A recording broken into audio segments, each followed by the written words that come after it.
provides comprehensive kidney care, including transplant and home dialysis services. Information can be found on DallasRenalGroup.com or the Dallas Renal Group Facebook page. This is Dr. Paul Cespedes. I'm co-hosting today's show with Dr. Vik Prakash. We're live in the studio with Dr. Valerie Liao discussing weight loss. The number to the studio is 972-235-5555 to be part of the conversation and to ask your questions to our experts. All right, everyone, we took several questions during the break, and 5 callers were asking, what is intermittent fasting? Can you define that and how they can actually do it? Dr. Liao? Thanks. I would say that there are 2 really good books about intermittent fasting out there right now. One of them is by Dr. Jason Fung, F-U-N-G, and he is a kidney doctor who is based in Toronto. His book is called The Obesity Code, and it talks about intermittent fasting. There's another really good book out there by Dr. Mike Mosley, M-O-S-L-E-Y, and it's called The Fast Diet.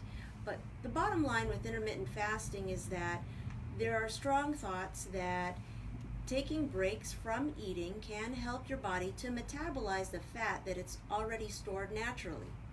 Part of what happens in the hormonal cycle in the body is that when you eat and you've had some calories put into your body is going to now secrete insulin to try to store away some of those extra calories so that it can use them later. But if you're eating 3 meals a day with maybe 2 snacks a day, maybe even 3 snacks a day, you're constantly eating, and there's not really a break time for your body to start to break down any fat. So what it does is it'll secrete insulin, and it'll keep storing those extra calories as fat, and all you do is build them up. So with intermittent fasting, what you're going to do is plan a time where you are not eating. You could be drinking water, you could be drinking black coffee, you could be drinking green tea. You could be drinking any of these things, even bone broth. You'll see that there are some stores now that carry bone broth, or you can even make it yourself at home. But in any of these situations, when you do intermittent fasting, there are 2 different types, 2 main different types. One is where you would do what is called time-restricted feeding, and the other one is where you do a 5-2 series. So in the 5-2, you'd be able to eat normally 5 days a week, and 2 non-consecutive days a week, you would eat a reduced calorie diet, which would be about 500 calories a day for women, 600 calories for men. But again, you can get all the details of this in Dr. Mosley's book.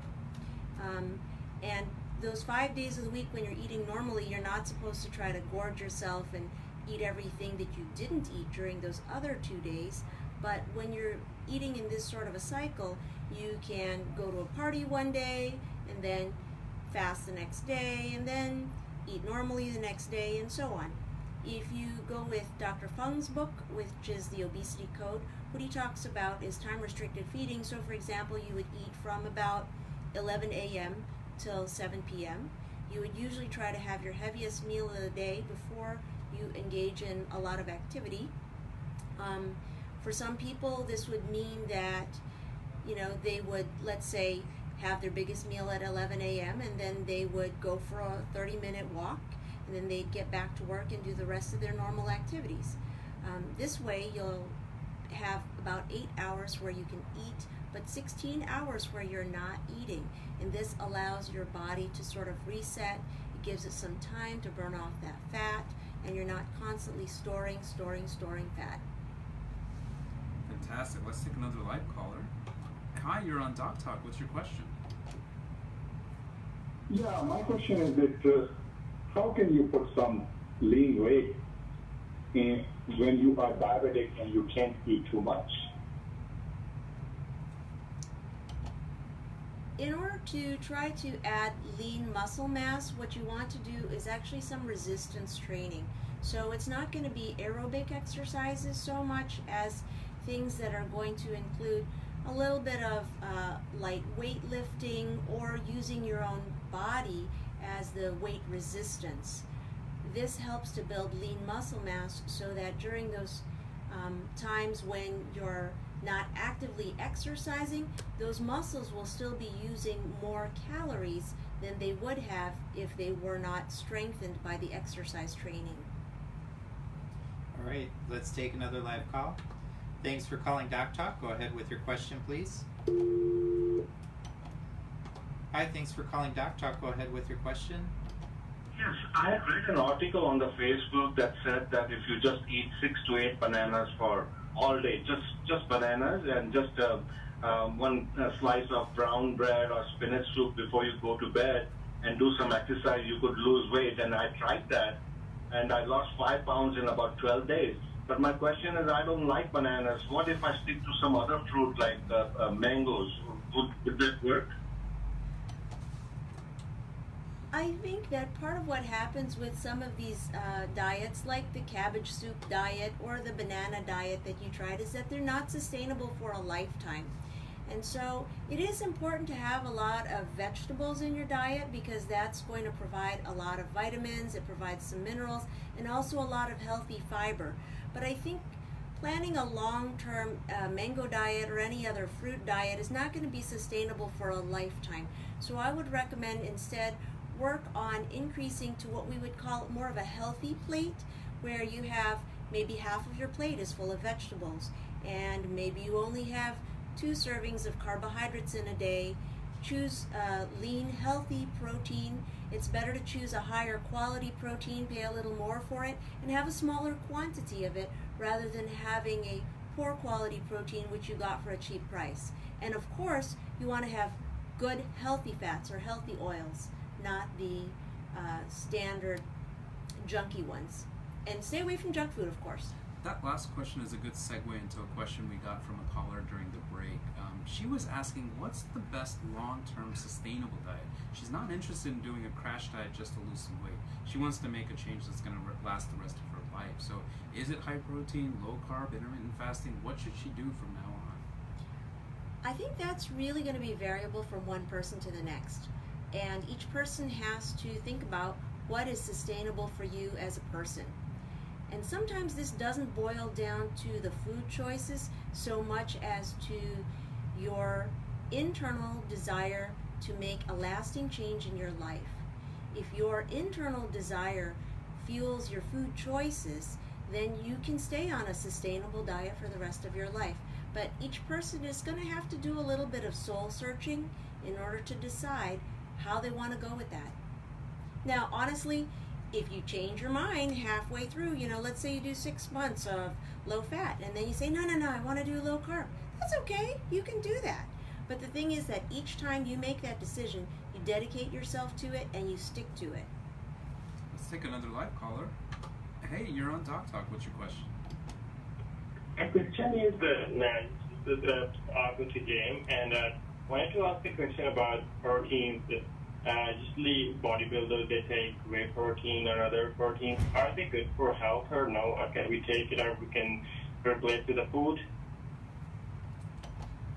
I think proteins in general are good for you. You do want to make sure that you're still getting a lot of vegetables in your diet. Sometimes people think that all they have to do is drink all the protein drinks and they're going to be done and they're going to lose weight.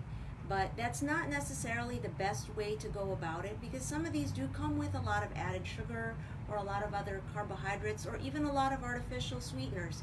And so protein is good for you. You want to choose healthy, high quality proteins. I would recommend things that are organic and hopefully without additional antibiotics in the processing and growth of the animals. Is there anything special about whey protein in particular that always seems to be kind of what you'll find at the health food stores and all that? I think that part of the reason that whey protein is used so much is because it's so readily available, because it's a byproduct of the usual dairy products that we can find easily in the grocery stores. Okay, thank you. All right, let's take another live call. Hi, thanks for calling Doc Talk. Go ahead with your question. Yes, hi. I'm diabetic, and I know you were saying about intermittent fasting. Is that advisable for diabetics? Thank you. Intermittent fasting can be done for diabetics. I would recommend doing it with a physician on board so that you can make sure that your sugar levels are being checked adequately and that other things are monitored as needed. So if you're on insulin or any other glucose altering medications, that those can be adjusted during the time that you're doing the intermittent fasting, but it can be used for diabetics. All right, let's take another live call. Hi, thanks for calling Doc Talk. Go ahead with your question. Hi, how do you avoid developing acidity when you do intermittent fasting? Like, 16 hours in the night not eating? Wouldn't one eventually develop acidity? I'm not sure if she was talking about like reflux or like lactic acid buildup. I actually wonder if you might be thinking about developing a ketosis, where you are actually having more ketones released into your bloodstream. In some people, this is considered to be a desirable condition, because what you're doing then is you're allowing your body to burn the extra fat that it has, and that's going to be released into the bloodstream with ketone bodies, and this will actually potentially be helpful for you, not only in weight loss, but in decreasing your difficulties that you might have with insulin resistance otherwise. So if you're thinking about acid reflux, that's not usually associated with intermittent fasting. Dr. Liao, is there something we should do for our kids so that they don't become obese at a young age? I think that's a great thing to think about your kids and how you can help them to grow up in a more healthy way. There's a really easy way to remember this, and it's the 5-4-3-2-1-0. So 5 would be 5 servings of fruit or non-starchy vegetables per day. So that means corn, potato chips, French fries don't count as vegetables under this system. You want 4 or more meals together as a family every week, and sometimes this is a challenge when you have 2 working parents or 1 really busy parent. You still want to emphasize that family time together. 3 meals a day, limit snacking. If your child is saying, I want a snack, maybe try a cup of water first, because kids aren't always sure if they're hungry or if they're thirsty. Less than 2 hours of screen time per day. So that means TV, that means computers, that means iPad, that means their cell phones. Less than 2 hours of screen time. You want to have 1 hour of physical activity per day and 0 sugar-sweetened beverages per day. So that's 5-4-3-2-1-0 with 0 sugar-sweetened beverages. All right, easy enough. Let's take a live call. Hi, thanks for calling Doc Talk. Go ahead with your question, please. Yes, I would like to know if the doctor can explain in detail about a keto diet, which is recently a hot topic. And I used to do just a routine diet, but I was thinking about doing a keto diet. So if she can explain, and especially for a vegan or a vegetarian, what are the options that would be available for keto diet? Thank you. I think that's also a good question. It would be a challenge in a vegan, but I wouldn't say that it's impossible.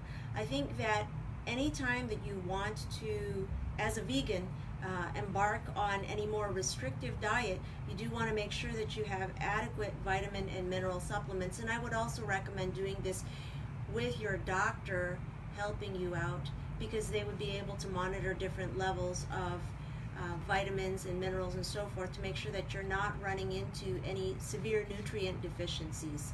You're right, keto diets are very much talked about in the media right now, and part of the way that these work is that they improve your insulin sensitivity. So I could go into more details, but I think that especially if you're thinking about doing it as a vegan, it would be safer to plan to do it with the help of your doctor to make sure that you're doing it in a safe manner and that your lab work can be checked on a routine basis to make sure you're not getting into any trouble. All right, folks, you're listening to Doc Talk Live. We're approaching the end of our show. We had Dr. Liao here with us discussing obesity and weight loss. It was an extremely popular topic, so we apologize if we weren't able to get to your question. If you still want to ask it, though, feel free to message us on Facebook, and we'll try to get Dr. Liao to answer some of those questions. So we appreciate all the support DFW has shown Doc Talk Live, and we're looking forward to bringing you a lot more exciting health topics in the next coming weeks. So stay healthy, DFW.